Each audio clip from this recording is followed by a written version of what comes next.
दर्शकबिन नमस्कार। AP talk टाइममा स्वागत छ। म मनोज जोशी।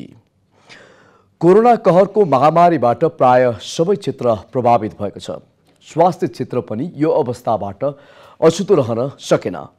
कोरोना महामारीसँगै नेपालमा कोरोना संक्रमितमा पछिल्लो समय कालो ढुसी म्युकोरमाइकोसिसको समस्या पनि देखिरहेको छ।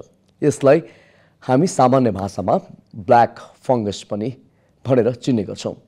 संक्रमितलाई यो कालो ढुसी देखिनुको कारण चाहिँ के हो, आज हामी त्यो पनि जान्ने प्रयास गर्नेछौं। त्यस्तै नियमित मास्क लगाउँदा, हात सेनिटाइज गर्दा वा साबुनले थुप्रै पटक हात धुँदा छालामा देखिने समस्याहरूबाट बस्न के गर्नुपर्छ, यसले पनि छालामा समस्या देखिने गरेको छ। यी लगायत विविध स्वास्थ्यसँग सम्बन्धित कुरालाई आज हामी जोड्नेछौँ। हामीसँग हुनुहुन्छ नेपालमै पहिलो पटक हेयर ट्रान्सप्लान्ट समेत सुरु गर्नुभएका, सफल हेयर ट्रान्सप्लान्ट सुरु गर्नुभएका वरिष्ठ छालारोग विशेषज्ञ प्रोफेसर डाक्टर धर्मेन्द्र कर्ण। उहाँ हाल धुलीखेल अस्पतालमा कार्यरत हुनुहुन्छ। डाक्टर साहब स्वागत छ। धन्यवाद Manoj, thank you very much. कस्तो छ यहाँलाई? डाक्टर साहबलाई अहिले कोरोना कहर छ, हामी निषेधाज्ञामा छौँ। यो बिचमा एक चिकित्सकको नाताले कतिको व्यस्त हुनुभयो, कतिको व्यस्त हुनुहुन्छ? अब म छालारोग विशेषज्ञको नाताले त त्यति व्यस्त त भइएन। किन भन्दाखेरि यो कोरोनाको कहर हेर्दाखेरि हाम्रो यो खास गरी छाती सम्बन्धी सास प्रश्वास प्रणाली बढी असर भएको हुनाले र इमर्जेन्सी बढी परेको हुनाले छाला रोगमा त्यति इमर्जेन्सी त आइपुग्दैन। तैपनि छाला रोगमा पनि देखिन्छ, तर चाहिँ लेट अवस्थामा हुन्छ। कहिलेकाहीँ छालाहरूमा खटिरा देखिन्छ कोरोनामा। तर अरू स्पेसियालिटी भन्दा जस्तै चेस्ट फिजिसियनहरू उहाँहरू धेरै व्यस्त हुनुहुन्छ। फ्रन्ट लाइनरहरू इमर्जेन्सीमा चाहिँ काम गर्ने, फिभर क्लिनिकमा काम गर्ने उहाँहरू धेरै व्यस्त हुनुभयो। तर हामी चाहिँ नियमित आफ्नो छाला रोगको चाहिँ उपचार हामी नियन्त्रण नै गरिरहेका थियौँ। नर्मल एक्टिभिटिज हामी गरिरहेकै थियौँ सावधानीपूर्वक। यो अहिले पछिल्लो समय अब हामी एक महामारीमा छौँ, कोरोना। यसले गर्दाखेरि एक किसिमको विश्वमै क्षति त पुर्याएको छ मानवीय रूपमा। यसले हाम्रो जस्तो एउटा विकासोन्मुख मुलुकलाई पनि छाडेन। यसबाट धेरैको थुप्रैको मृत्यु भयो, हजारौं संक्रमित छन्। यसले थुप्रै क्षेत्रमा प्रभावित गरेको अवस्था छ। कोरोनासँगै पछिल्लो समय जो कोरोना संक्रमित छ उनीहरूले एउटा ब्ल्याक फंगस भन्ने रोगै भनौँ यो देखियो। यसले गर्दाखेरि एकजनाको मृत्यु पनि भएको अवस्था छ।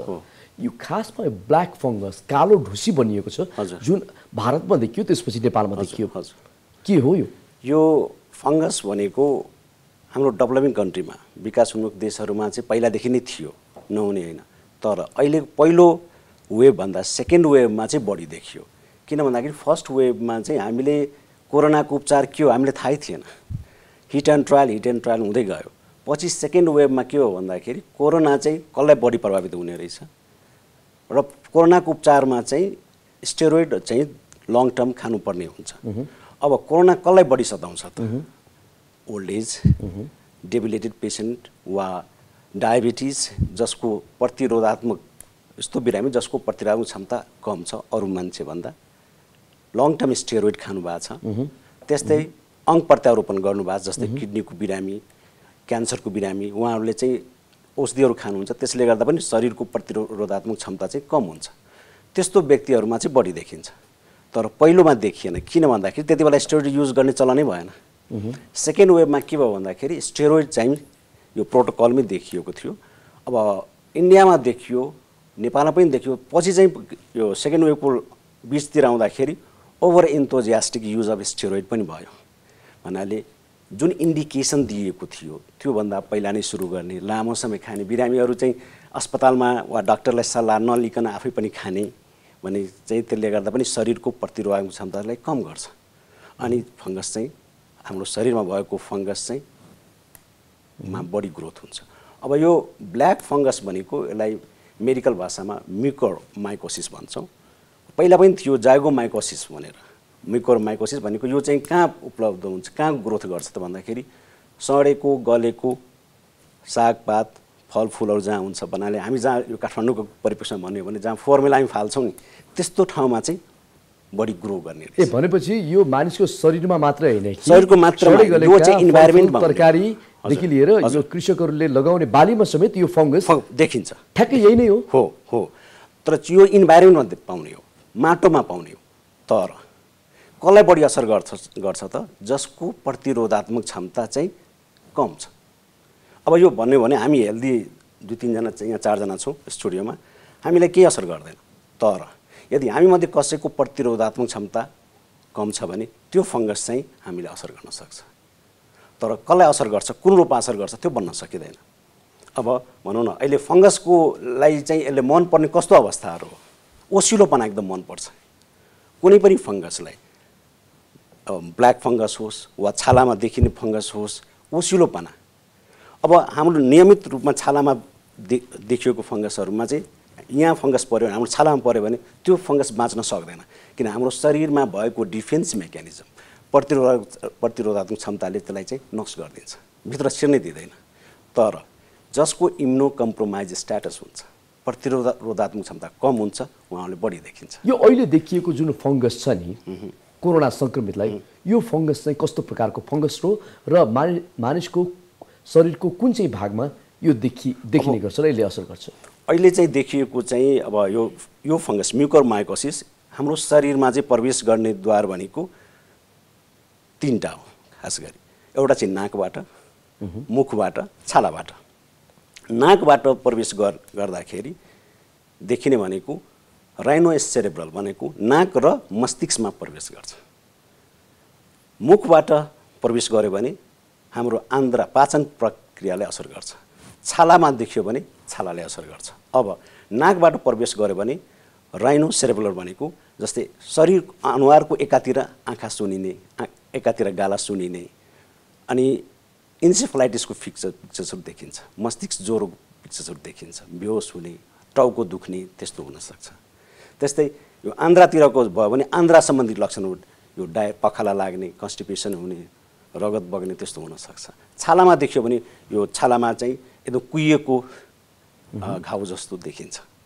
अनि त्यसको पिक्चर नै हेर्दाखेरि ब्ल्याक किन देखियो, उसको एपियरेन्सले ब्ल्याक देखिन्छ कि जहाँ चाहिँ नेक्रोसिस भएर त्यसले चाहिँ वरिपरिको तन्तुलाई नै नष्ट गरिदिन्छ, कुहिन्छ, त्यो मारिदिन्छ।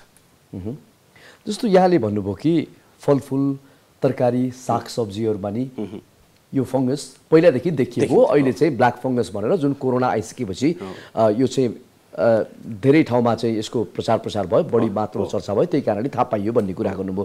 जस्तो हामीले त्यस्ता प्रकारका तरकारीहरू, सागसब्जीहरू, फलफुलहरू चाहिँ घरमा लिएर आएर कतिपय अवस्थामा केलाउँदै सफा गर्दै पनि त्यो देखिँदैन। त्यो चाहिँ त्यस्तोले असर गर्ने होइन। मैले भने नि त्यो असर गर्नलाई, त्यो फंगसले असर गर्नलाई शरीरको प्रतिरोधात्मक क्षमता यदि राम्रो छ भने त्यसले डराउनै पर्दैन। तर यदि हाम्रो घरभित्र कसैले चाहिँ स्टेरोइड लङ टर्म लिइराख्नु भएको छ, डायबेटिक हुन्छ, सुगर कन्ट्रोल छैन भने उहाँले असर गर्न सक्छ। भनेपछि त्यसले चाहिँ त्यो असर गरेपछि पछि यसको परिणाम मृत्यु समेत हुन सक्छ। हजुर, यदि ढिला डायग्नोसिस भयो भने मृत्यु समेत पनि हुन सक्छ। तर अहिलेको चाहिँ एउटा थ्योरी के छ भन्दाखेरि अहिले कोरोनाको परिप्रेक्ष्यमा अहिले किन बढी देखियो त भन्दाखेरि कोरोना लाग्ने बित्तिकै स्याचुरेसन लेभल घट्ने बित्तिकै 92 भन्दा कम हुने बित्तिकै हामी अक्सिजन एडभाइस गर्छौँ। अनि अक्सिजन चाहिँ के हुन्छ भन्दाखेरि अक्सिजन दिँदाखेरि ह्युमिडिफायर थ्रु जान्छ कि भन्नाले यदि हेर्नु भने अक्सिजन सिलिन्डरबाट अक्सिजन निस्केर ह्युमिडिफायर हुन्छ, त्यसपछि चाहिँ भित्र जान्छ, नाकबाट भित्र जाने हो, मुखबाट भित्र जाने हो। अब एउटा थ्योरी के छ भन्दाखेरि जुन फंगस अघि नै भने ओसिलोपना ठाउँमा चाहिँ बढी ग्रो गर्छ, कुहिएको ठाउँमा बढी ग्रो गर्छ। एउटा थ्योरी के छ भन्दाखेरि जुन अक्सिजन हामी दिन्छौँ नि त्यसमा एउटा पाइपहरू हुन्छ, त्यसमा चाहिँ एक किसिमको पानी दिइन्छ, normal saline or distil water. सकेसम्म नर्मल सलाइन हामी स्टेराइल हामी त्यहाँ दिनुपर्ने हुन्छ। तर कस्तो देखियो भन्दाखेरि यस्तो क्राइसिसको बेलामा हुनसक्छ त्यो ह्युमिडिफायर थ्रु ब्याक्टेरिया त्यो ब्ल्याक फंगस इन्ट्री गरेको भन्ने अनुमान गरिएको छ। धेरै ठाउँमा चाहिँ यस्तो किसिमको देखिएको छ कि जुन अक्सिजन दिँदाखेरि अक्सिजनको मास्क र ह्युमिडिफायर जुन एउटा पाइप जस्तो हुन्छ त्यो थ्रु चाहिँ गएको भन्ने पनि अनुमान गरिएको छ। सो अहिले हामी के भन्छौँ भन्दाखेरि ह्युमिडिफायर युज गर्दाखेरि अक्सिजन दिँदाखेरि त्यसमा चाहिँ नर्मल सलाइन प्रयोग गर्नुपर्छ र बेला बेलामा त्यसलाई चाहिँ पखालेर स्टरलाइज गरेर मात्रै प्रयोग गर्नुपर्छ। बस्न यसका उपायहरू चाहिँ के हुन सक्छन् यो भाइ? अब सबभन्दा पहिला त शरीरको प्रतिरोधक क्षमता नर्मल राख्नु पर्यो।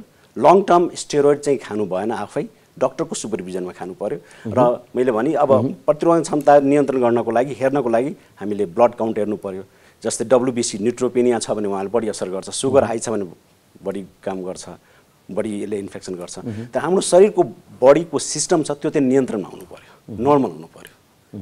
अनि सबैलाई हामी नर्मल हेल्दी पर्सनलाई चाहिँ म्युकोरमाइकोसिस ब्ल्याक फङ्गस असर गर्दैन। अनि अर्को जस्तो यो कोरोनाबाट बस्न हामीले मास्क लगाउँछौँ धेरै समयसम्म। यसले गर्दाखेरि कतिपय समयमा हामीलाई अप्ठ्यारो महसुस पनि हुने गरेको छ, किनकि हामीले अक्सिजन डाइरेक्ट लिन पाउँदैनौँ। अर्को कुरा, हात समय समयमा सेनिटाइज गरिरहेछौँ, साबुन पानीले हात धोइरहेछौँ, जुन चाहिँ यो गऱ्यो भने हामी कोरोनाबाट बस्न सकिन्छ भन्ने एउटा चाहिँ जुन WHO को मान्यता अनुसार हामीले त्यही स्वास्थ्य विधि अपनाइरहेछौँ। तर यसले गर्दाखेरि अहिले मानिसहरूलाई समस्या पनि देखिन थालेको छ। देखिएको छ छालामा घाउ हुने, छाला खुइलिने, हातका छाला खुइलिने, नाकमा घाउ हुने, यस्तो यस्तो समस्याहरू देखिरहेका छन्। यसमा एक छाला रोग विशेषज्ञको नाताले के भन्नुहुन्छ यस विषयमा? यो गएको 1 वर्षमा जुन हामीले अहिले छालाको रोग विभागमा देखिने समस्याहरूमध्ये यहाँले भने जस्तै अनुहारमा देखिने समस्या मास्कले गर्दा, मास्क लाउँदाखेरि लामो समयसम्म मास्क लगाउनु भयो, मास्कको साइज मिलेन, मास्क टाइट गरी लगाउनु भयो, त्यसले अनेक किसिमको समस्याहरू ल्याएको देखिन्छ। जस्तै मास्क लाउँदाखेरि हामीले कानमा जुन ल्याउँछौँ, कानमा जुन ल्याउँदाखेरि कानकोमा प्रेसर क्रिएट गर्छ अनि कानको पछाडि घाउ बनाइदिन्छ। त्यस्तै त्यो यदि टाइट छ भने नाकको ब्रिजमा त्यहाँ चाहिँ फ्रिक्सनले गर्दा चाहिँ त्यहाँ घाउ रातो धर्सो जस्तो बनाइदिन्छ। त्यस्तै यहाँ उठेको भागमा यहाँ पनि चिरा परे जस्तो रातो रातो बनाइदिन्छ। त्यस्तै जसको चिल्लो अनुहार छ, चिल्लो अनुहारमा मास्क लाउँदाखेरि झन् चिल्लो निस्किन्छ, जम्मा भएर खटिरा आउने, सिबोरिक डर्माटाइटिस फङ्गस ग्रो, नाकको छेउमा चाहिँ फङ्गस ग्रो हुने, मुखको वरिपरि रातो हुने, ओठ सुक्ने, यस्तो समस्या बढी देखिरहेको छ। अब यसको लागि चाहिँ हामीले चाहिँ केही गाइडलाइनहरू छ जुन हामीले बुझाउनु पर्ने हुन्छ। मास्क लगाउने कति बेला लगाउने, कति घन्टासम्म लगाउने, कति बेला के 6 घन्टा लगातार लगाउने, त यो कुरा हामीले बुझाउनुपर्छ। मास्क केही गाइडलाइनहरू छ। यदि मास्क 2 घन्टाभन्दा बढी लाउने बानी छ भने, बाध्यता छ भने हामीले मास्क कानमा झुन्ड्याउनु भन्दा पछाडि बाँध्ने पनि मास्क पाइन्छ हैन, त्यो इलास्टिकको स्ट्रिपर पाउँछ। त्यस्तै यसले मास्क एक्सटेन्डर पाइन्छ, त्यो पछाडि चाहिँ झुन्ड्याउन सकिन्छ आफ्नो साइज अनुसारको। त्यसले गर्दा चाहिँ कानको पछाडिमा घाउ हुँदैन। मास्क चाहिँ ठिक साइजको हुनुपर्छ जसले प्रेसर चाहिँ यहाँ क्रिएट हुनु भएन या प्रेसर चाहिँ हुनु भएन। यदि धेरै त्यस्तो प्रेसर गरेको छ भने त्यस्तो अवस्थामा टिस्यु पेपर अथवा हाइड्रोक्लोराइड ड्रेसिङ सानो पाउँछ, त्यहाँ चाहिँ राखेर वा स्पन्जहरू राखेर चाहिँ लगाउन सक्नुहुन्छ।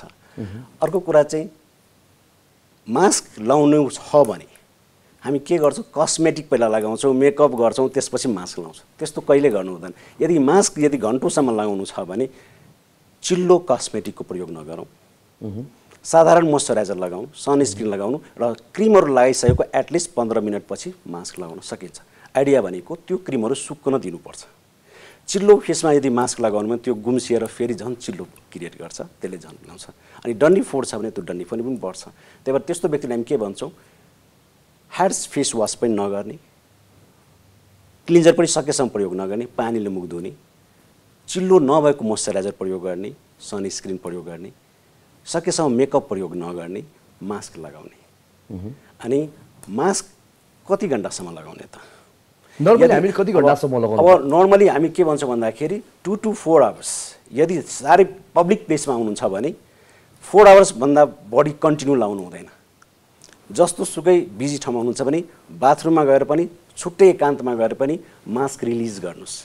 नत्र भने के हुन्छ, गुम्सिएर त्यहाँ चाहिँ चिल्लोपना जम्मा हुन्छ, फङ्गस ग्रो गर्छ, ब्याक्टेरिया ग्रो गर्छ, खटिराहरू आउँछ अनि कानको पछाडि पनि ल्याउँछ।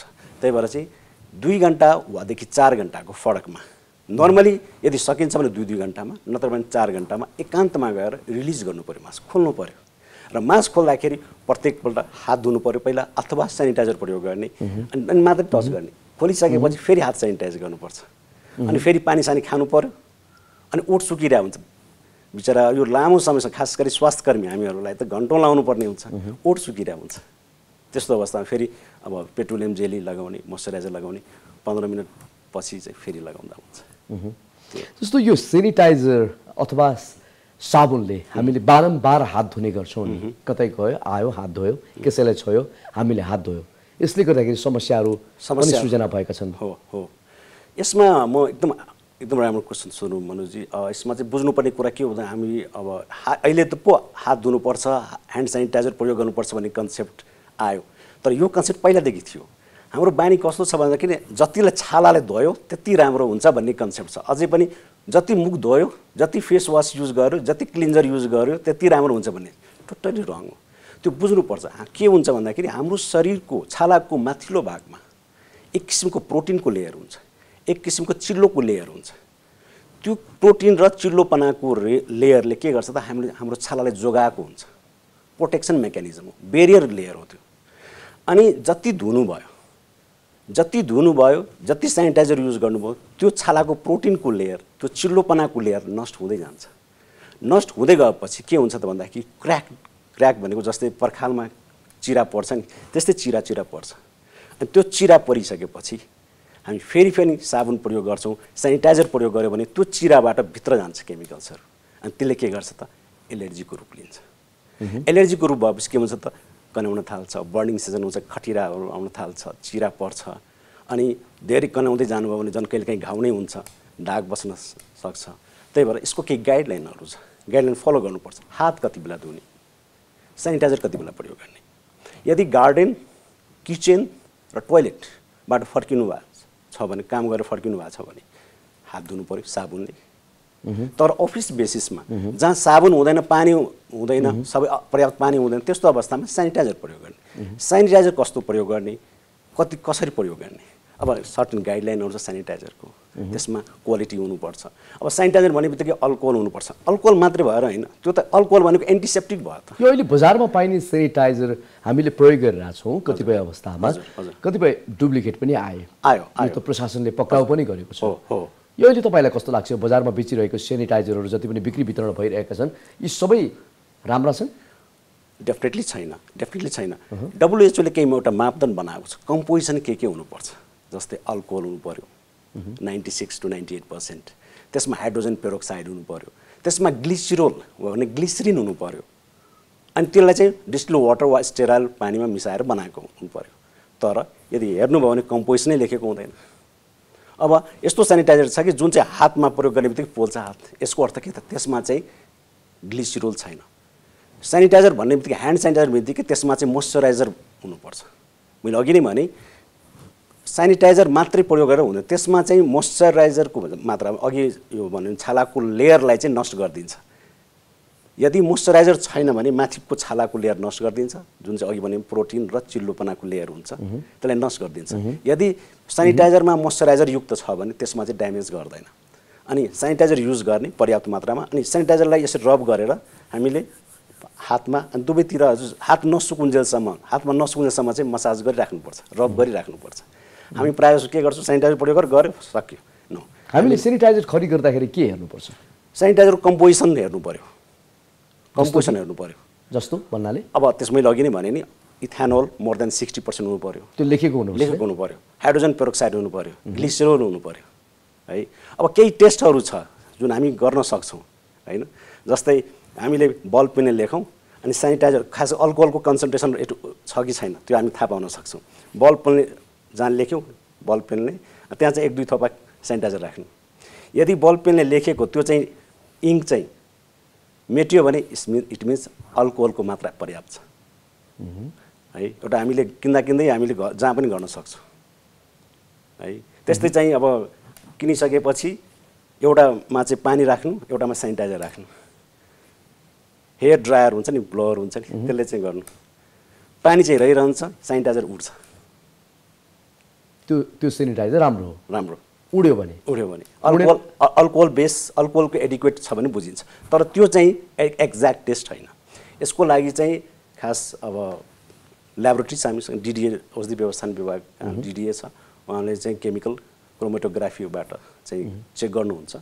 उहाँले एनालाइसिस गर्नुहुन्छ, क्वालिटी कन्ट्रोल गर्नुहुन्छ। तर चाहिँ त्यो चाहिँ हामीले कुनै पनि सेनिटाइजर गर्दा जस्तै इङ्क लागेको छ भने, हातमा इङ्क लागेको छ भने सेनिटाइजर प्रयोग गर्नुहोस्, त्यो जान्छ। तर कतिपय सेनिटाइजर यस्तो छ कि त्यहाँ चाहिँ इङ्क पनि जाँदैन कि। यसको अर्थ त्यसमा चाहिँ अल्कोहलको मात्रा पर्याप्त छैन। बर्खायाम सुरु भयो। हजुर, अहिले छालाका समस्याहरू बढी मात्रामा देखिने गर्छ यो बर्खायाममा।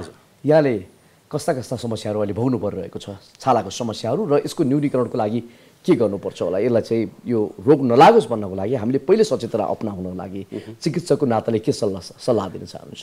यो रेनी सिजनमा जहिले पनि बर्खायाममा के हुन्छ भने ओसिलोपना बढ्छ, चाहे बाहिर, घरभन्दा बाहिर, घरभित्र पनि। घर बाहिर चाहिँ पानी पर्दै गर्दाखेरि घरको वरिपरि हरियो परियो पलाउँछ। हरियो परियोमा चाहिँ के हुन्छ, किराहरू फस्टाउँछ, चाहे झुसिले किरा होस्, चाहे फट्याङ्ग्रा होस्। अब पानी परेपछि त्यो किराहरू कहाँ प्रवेश गर्न खोज्छ त? हाम्रो घरतिर, जहाँ कपडा सुकाउँछौँ, अनि त्यो कपडामा चाहिँ टाँसिन्छ, बस्दिन्छ। त्यो कपडा हामी लगाउँछौँ, जसले गर्दा चाहिँ डाबर आउने, खटिरा आउने बढिरहेको हुन्छ। त्यस्तै घरभित्रको कुरा गर्ने हो भने घरभित्र अब काठमाडौँको परिवेशमा सबै रुममा त घाम लाग्दैन। अब त्यहाँ चाहिँ ओसिलोपना बढ्छ। त्यो ओसिलोपनामा खास गरी एक किसिमको आँखाले हेर्न नसक्ने किराहरू फस्टाउँछ, जसलाई भन्छ house dust mite or storage dust mite, जुन चाहिँ यहाँले नोटिस गर्नुभयो होला। यदि दमको बिरामीलाई दम बढ्छ, चिलाउने व्यथा छ भने जिउ चिलाउन सुरु गर्छ, कसैलाई रुगा लाग्छ भने रुगा पनि बढ्छ। किन भन्दाखेरि आँखाले हेर्न सकिने र नसकिने दुईटै किराहरू फस्टाउँछ रेनी सिजनमा, घरभित्र पनि बाहिर पनि। त्यही भएर चाहिँ हामी के भन्छौँ भन्दाखेरि वेल भेन्टिलेटेड रुम हुनु पर्यो र मोपिङ गर्नु पर्यो है। अनि सुत्ने कोठामा खास गरी सकेसम्म खाली राख्नु पर्यो। हाम्रो बानी कस्तो छ भन्दाखेरि खाटभित्र सामान थन्काउने है, तराज चाहिँ सुत्ने कोठामै राख्ने, कपडाहरू राख्ने, अनि जति सामान थन्काउनु भयो त्यहाँ त्यति किराहरू फस्टाउँछ। किन भन्दाखेरि अघि नै भने ओसिलोपनाले गर्दा। सो सधैँ हामीले चाहिँ मोपिङ गर्नु पर्यो, सफा गर्नु पर्यो। अनि सकेसम्म भेन्टिलेटर, जति घाम आएको बेलामा चाहिँ पुरै झ्याल ढोकाहरू खोलिदिनु पर्यो। सुत्ने कोठामा कार्पेटहरू राख्नु भएन सकेसम्म, किन भन्दा कार्पेटमा चाहिँ किराहरू बढी चाहिँ एट्र्याक्सन हुन्छ है। सुत्ने कोठामा कार्पेट आजभोलिको चलन छैन, हाम्रो साइन्सले भन्दैन। सकेसम्म कि टाट राख्नु पर्यो, कि पार्केट राख्नु पर्यो, कि टाइल राख्नु पर्यो, कि प्लास्टर सिम्पल। त्यसमा चाहिँ किराहरू त्यति फस्टाउन सक्दैन, तर कार्पेटमा चाहिँ एकदम फस्टाउँछ। यदि राख्ने छ भने अब त्यसमा चाहिँ ह्युमिडिफायर कन्ट्रोल हुन्छ, एसी हुनु पर्यो, ह्युमिडिफायर हुनु पर्यो। त्यस्तो अवस्थामा चाहिँ गर्न सकिन्छ। यदि गर्न सकिँदैन भने त्यस्तो राख्नु हुँदैन। र त्यसबाट जोग्नलाई के गर्नु पर्यो त? हामीले आफ्नो व्यक्तिगत केयर भनेको सधैँ नुहाउनु पर्यो।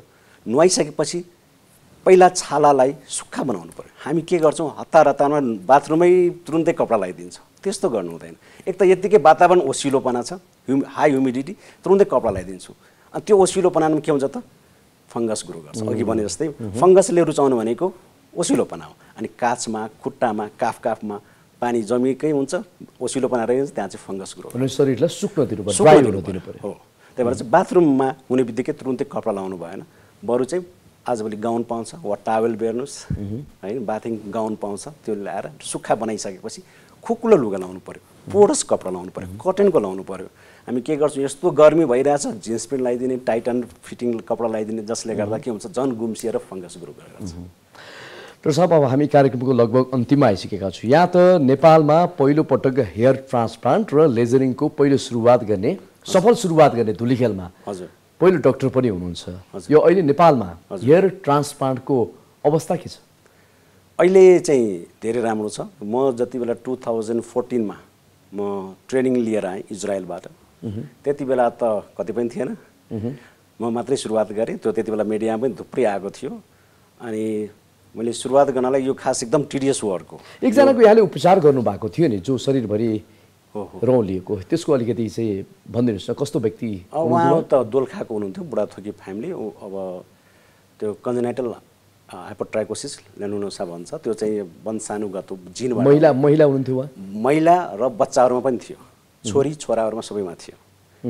अनि त्यति बेला चाहिँ अब दोलखाबाटै फोन आयो एकजनाले, यस्तो यस्तो छ, हुन्छ ल्याउनुहोस्, हामी उपचार गर्छौँ। त्यति बेला चाहिँ हाम्रो मेडिकल डिरेक्टर, अनि त्यति बेला म भर्खर लेजर सुरु भएको थियो नेपालमा, अनि सुरु गऱ्यौँ।